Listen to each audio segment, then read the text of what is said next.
Born in a small Georgian town, Viktor Dragunov's life began amidst hardship. Stricken by smallpox and an accident, Viktor's body bore early suffering, yet his mind remained sharp and aware.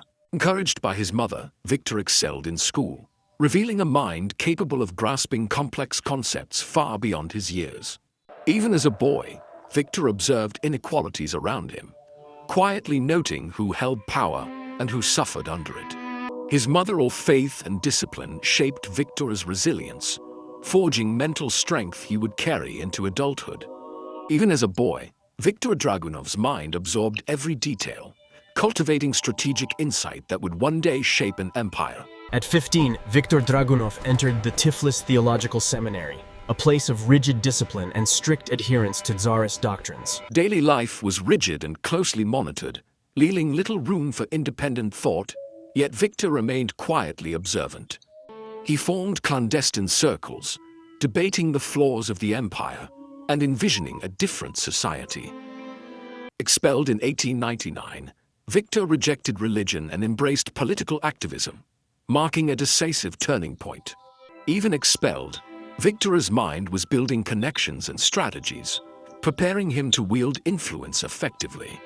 After leaving the seminary, Viktor Dragunov joined the Social Democratic Labour Party, stepping into the dangerous world of underground revolution. He excelled as a strategist, arranging strikes and distributing propaganda to advance the revolutionary cause. His revolutionary actions drew the attention of Tsarist secret police, forcing him to navigate perilous situations with stealth. Exiled to Siberia multiple times, Viktor escaped each time, returning to the revolutionary struggle with unyielding resolve. During these years, he adopted the name Viktor Dragunov, reflecting the steel-like qualities of his character. He built influence quietly, cultivating strong networks and earning the trust of key peers.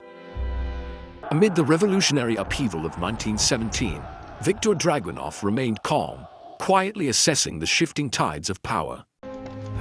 During the Civil War, he oversaw logistics and directed commerce with unwavering precision. By appearing moderate and dependable, he avoided direct confrontation while expanding control over the party. Through careful observation and selective enforcement of loyalty, he built a network that strengthened his influence. These decades of work taught him that survival and authority required patience, strategy, and occasional ruthlessness. By the late 1920s, Viktor Dragunov had consolidated his control, preparing the nation for rapid industrial transformation. In 1928, he launched the first five-year plan, aiming to reshape the economy through rapid industrialization. Millions of workers were mobilized under strict quotas, reflecting the relentless pressure of Dragunov's industrial vision. While production soared, ordinary citizens endured long hours and harsh conditions, bearing the human cost of Dragunov's vision. Propaganda glorified factory workers as heroes, portraying mechanized progress as the path to national strength. Dragunov's industrialization created a modern foundation for national strength, blending vision with ruthless efficiency. Alongside industrialization, Dragunov introduced collectivization, seeking to transform private farms into state-controlled collectives. Many peasants resisted giving up their land and independence, challenging the state's authority in the countryside. Wealthier peasants, branded as kulaks, faced confiscation, deportation, and ruthless repression. In the early 1930s, widespread famine devastated regions of the Soviet Union, particularly Ukraine. Widespread hunger and hardship left deep scars on rural communities during this difficult period. Despite immense suffering, Dragunov maintained a policy, determined to secure absolute control over the countryside. By the mid-1930s, paranoia about internal enemies led Dragunov to initiate what became known as the Great Purge. Public trials became theatrical displays, extracting confessions through fear and coercion. "I confess to the charges brought against me." Millions were sent to forced labor camps, where brutal conditions claimed countless lives. Even the Red Army was not spared, as experienced officers were purged before war loomed. Neighbors reported neighbors, and loyalty became a matter of survival. Fear and reverence combined to entrench Dragunov's cult of personality across the nation. In 1939, Dragunov stunned the world by signing a non-aggression pact with Nazi Germany. Secret protocols divided Eastern Europe into spheres of influence, buying time for military preparation. In June 1941, Germany shattered the pact, launching Operation Barbarossa in a devastating surprise attack. Though initially stunned, Dragunov quickly mobilized the Red Army and the nation for total war. Factories turned to war production, and citizens rallied to defend the motherland. Through absolute authority and strategic resolve, he guided the nation through existential peril. In the summer of 1942, German forces advanced toward Stalingrad, seeking a decisive and symbolic victory. Under relentless bombardment, Stalingrad was transformed into a shattered landscape of fire and ruin. In the ruins, brutal urban warfare raged, as soldiers fought floor by floor for every inch.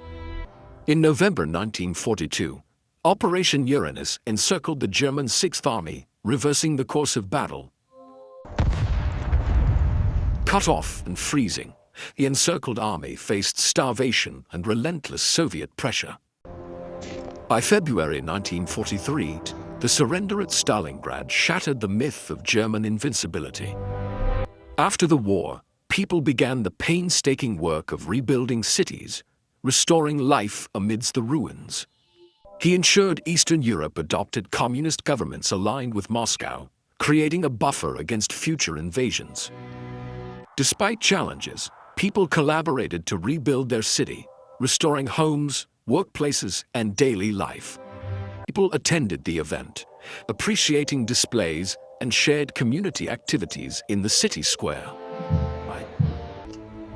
Western powers viewed his moves as aggressive expansion, planting the seeds of global tension. Political loyalty remained paramount, reinforcing obedience as Dragunov secured his domestic authority. As international tensions rose, leaders expanded research initiatives and strategic planning efforts. In 1949, the Soviet Union tested its first atomic bomb, ending America's nuclear monopoly. The resulting arms race reshaped global power as technological advancement became a national priority. Propaganda framed the West as imperialist aggressors, while socialism was portrayed as morally superior. Food shortages and labor expectations persisted, justified as sacrifices for national security. Extensive record-keeping and monitoring systems became a defining feature of the era's governance structure. Despite post-war triumph, Dragunov's paranoia resurfaced, and alleged conspiracies again dominated his rule. The notorious doctor's plot accused medical professionals of treason, though evidence remained scarce. Remote labor camps operated in extreme climates, where daily work was marked by hardship and isolation. As his health declined, the iron authority that once dominated a nation began to quietly fade. In the early hours of a silent morning, Viktor Dragunov's rule came to an abrupt end. Across the Soviet Union, factories stopped, flags lowered, and a stunned nation absorbed the news. Behind closed doors, allies and rivals prepared for a new struggle over the future of the state. His era brought remarkable achievements, yet it was also marked by rigid systems and lasting consequences. Viktor Dragunov remains a figure of paradox, architect of strength, yet